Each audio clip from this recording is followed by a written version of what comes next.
Hi guys, this is Mr. Vandergriff with STEMSCOPES, and this is Segment 1, Objects Move and Collide. STEMSCOPES is our new pilot that we're trying out this year in 8th grade and in 7th grade, so I'm pretty excited, so let's get started. Segment 1's mission is, your mission is to diagram and label the impacts forces have on sports injuries, including collisions, quick stops, and gravity, as well as designing a device to help each patient through the rehabilitation process to prevent the injury from happening again or to do both. Now, if you take a look here and you know anything about football, or as Americans call it, soccer, this is probably definitely a red card. Lionel Messi is number 10. He's one of the best footballers in the entire world in the history of the game.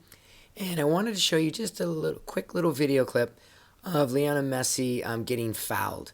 Again, a lot of people will foul him to take him out so he doesn't score. And in soccer or football, it doesn't look like it's that painful, but a lot of soccer players get serious knee injury and knee, ankle, and foot injury. So let's take a look.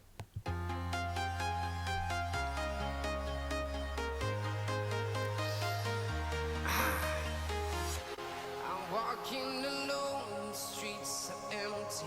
The only thing I can see is my own silhouette. I'm getting There's a lot of different forces happening in these injuries, and this is going to be one of the focuses of this segment.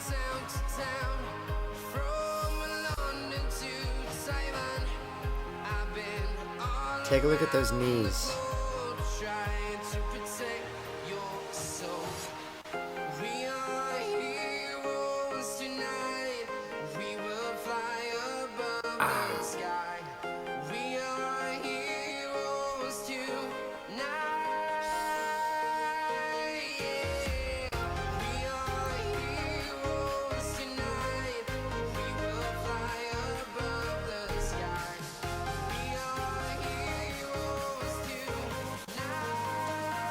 Oh, not good. All right.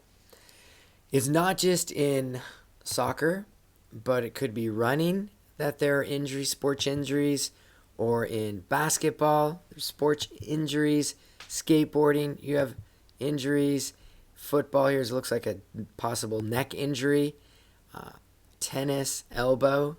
A lot of elbows, knees, and ankles injured. Even in skateboard or surfing, that surfboard can hit you in the face or in other sensitive places. Even the sheer force of the wave, right? When you consider that 1 gallon of water weighs 8 pounds, these waves are thousands and thousands of pounds in force coming down on that surfer. A lot of times on bigger waves, they can have their shoulder or knee dislocated. A really good friend of mine was surfing a place called the Mexican Pipeline, which is in Puerto Escondido, and he had shattered his femur. It was either 7 or 9 places. He had to have quite a few plates, metal plates put in there to hold his femur together in the healing process. So tremendous amount of force and a lot of injuries within surfing. It looks like another neck injury with Lionel Messi and soccer. So in this segment, there are 4 scopes, 4 like little mini units within the segment. And each of these is providing you with opportunities to build your knowledge to answer the mission at the end of the segment. And then also to be able to answer the anchoring phenomena question.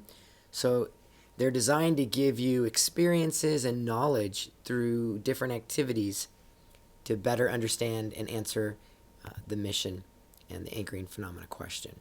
Now, the 4 scopes are going to be Newton's third law of motion. Second scope is going to be changing in forces and motion. The third scope is going to be gravitational forces. And the 4th scope is going to be kinetic energy. Now, the first one we're focusing on is Newton's third law of motion. There's absolutely no way we could even get to outer space with our space shuttle or even with the SpaceX Falcon 9 Heavy and those different rockets now without Newton's third law of motion. Take a look. Discovery returning to the space station, paving the way for future missions beyond.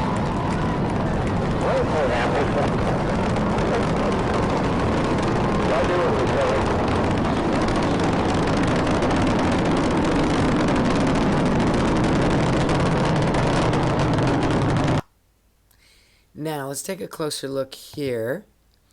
You have action force. The action force is the metal rocket engines pushing back, and the reaction force is the hot gases pushing against the metal of the engine. And what's really cool about this is when you're in space, it's pretty much a vacuum. There's really no matter out there in the form of like air like we have in our atmosphere. So this engine is not pushing against, this hot gas is not pushing against the air to thrust it out of Earth's gravitational force. But when you think about it, when you're in space and it's pretty a near vacuum, as long as you bring the fuel, you bring the gases with you, then those gases are pushing against the metal. The metal's pushing against the gases are pushing against the metal, and then you can propel yourself, even in a vacuum, you can propel yourself through space, which is pretty cool. So let's check for your understanding here. So you've got an action force and a reaction force arrow. So maybe you could just pause the video and just sketch this in your science folder really quick of this boy jumping on a bed. I'm sure no one's ever done that before. I know I did, and I'd always get in trouble. I know my kids did, and they'd get in trouble. And I think there's even a book on it, something about like 3 monkeys jumping on a bed, one something, and fell off and bumped his head. I don't know why they kept jumping on the bed when their mama said stop it. But anyway, go ahead and put the arrows where you think the action force is and the reaction force. Go ahead and pause the video and do that. All right, let's see what you came up with.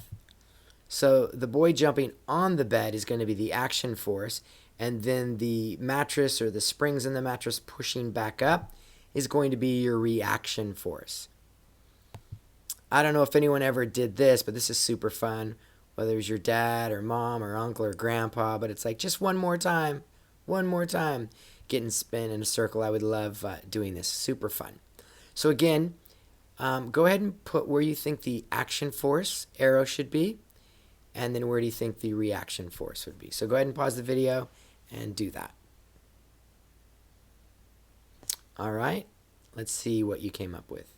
Hopefully you paused the video, you were honest, and you did that, right? There you go. So the action force is going to be dad pulling on the daughter's arms, and the reaction force is going to be the girl pulling on dad's arms. So if you got that, round of applause. Awesome. If not, you will by the end of the unit. So now let's go to our anchoring phenomenon.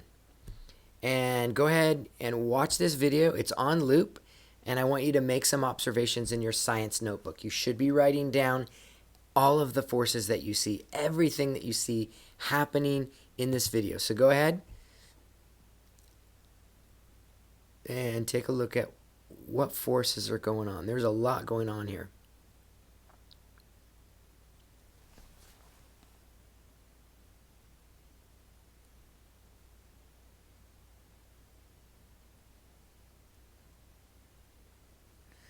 So again, I'm going to play it one more time. You should be writing down what forces, what motion do you see in this phenomenon.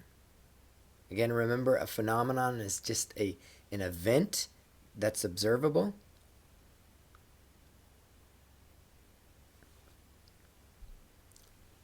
So hopefully you've been writing down some observations. Now, if you take a look here, don't pause it yet. I want you to develop some questions about the force and the motion observed in this video clip of the dog riding the skateboard.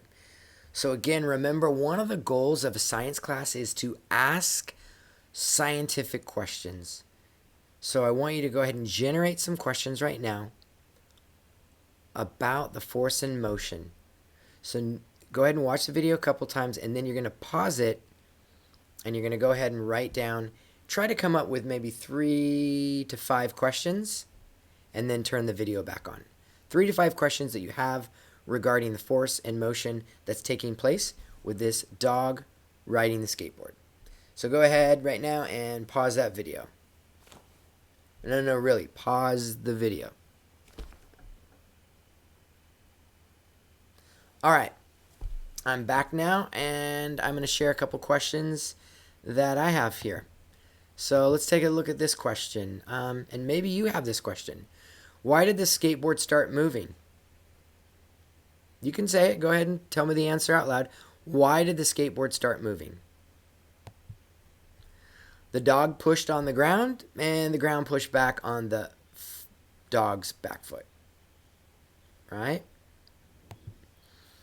The forces also became unbalanced. So then the movement changed.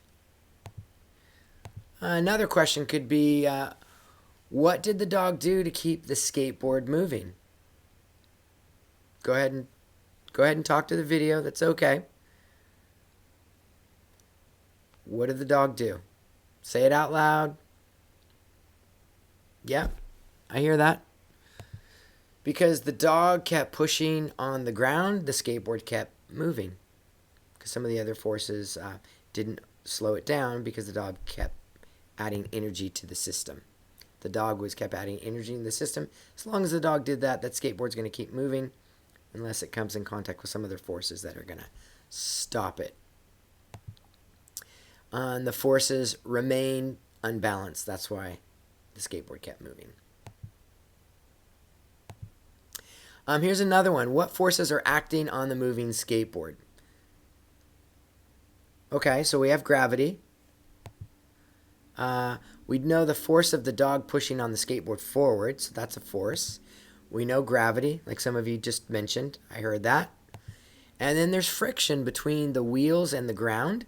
There's also some static friction between the paw of the dog and the grip tape. And then as the wheels are rolling, that can be rolling friction. And then also there's air hitting the dog's face, hitting the skateboard, and air is a fluid. So that's going to be fluid friction of the surrounding air around the skateboard. How could the dog make the skateboard increase its speed? So what are some ideas to get that skateboard to move faster?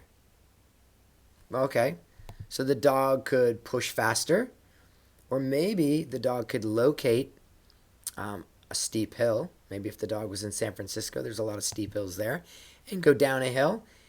So then that potential energy of being up at the top of a hill is going to turn into kinetic energy, and it's going to add to the system, and that skateboard's going to go much, much faster. If you've ever gone down a hill on a skateboard, you would know that from experience. What happens if the skateboard collides with something else? What's going to happen? Yeah, it's more than likely going to slow down, or the skateboard's going to change directions. A lot of times, some of you have been skateboarding and you hit a tiny little rock. You're going fast, and then you hit that rock, and it's like, and it's just horrible, right? Because you usually go flying off the skateboard, right? And that's Newton's first law of inertia. You can talk about that a little later. What are some other forces that can change the motion of the object? So you could have a larger or smaller dog, increasing or decreasing the friction. You could put a barrier in front of the skateboard, and that's going to change the motion.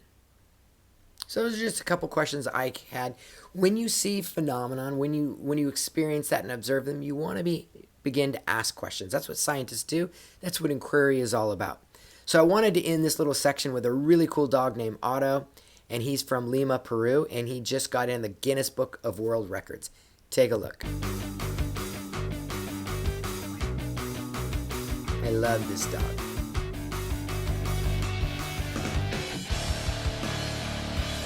Notice he's not just riding the skateboard, he's actually steering it. You know, he can actually steer where that skateboard's going. Look at this. Human tunnel. Oh, look, and he did a little pump and got a little more speed. Put a little more force into the system.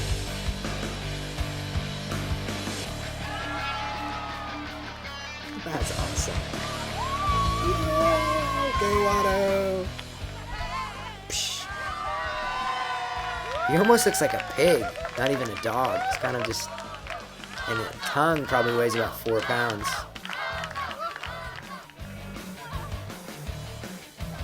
His owners obviously love him. The crowd loves him.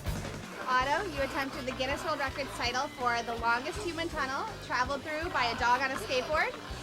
The minimum to beat was 30 people. Congratulations! You're now a Guinness World Records title. Wow.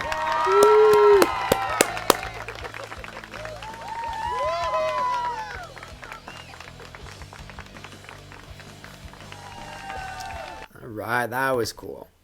Okay, now the anchoring phenomena driving question. This is something you must have memorized. How do unbalanced forces cause sports injuries? So go ahead and read that with me a couple more times.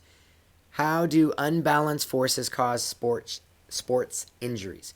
So go ahead and pause the video until you've got that question memorized. Because everything we do for this segment 1, that is the question that we are going to be able to answer at the end for our mission. Again, here is your mission briefing about objects move and collide. You are about to begin a new journey studying how forces can cause objects to move and discover how this knowledge can be applied to our world.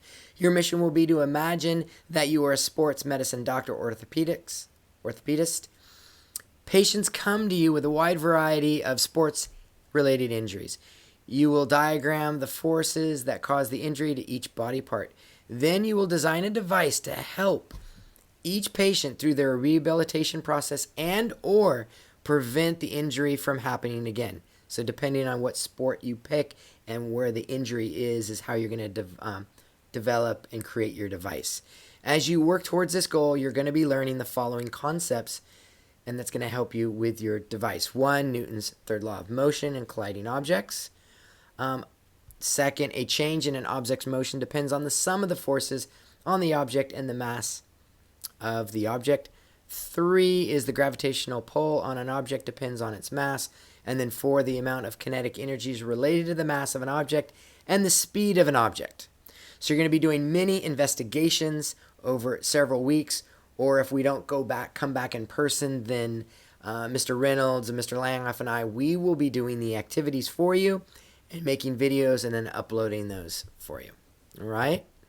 So after we've done scope 1 in segment, remember there was 4 scopes in segment 1, then you're going to get this mission briefing, and I think it's 3 pages long, and we'll be working through it together. So it's that first page, the second page, and then the third page, and this is going to help you complete the mission.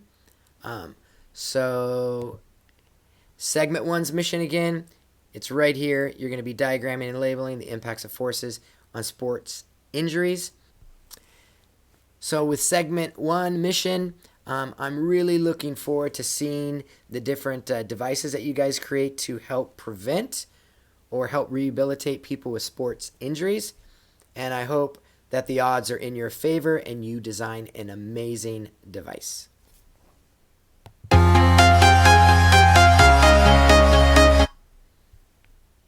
right.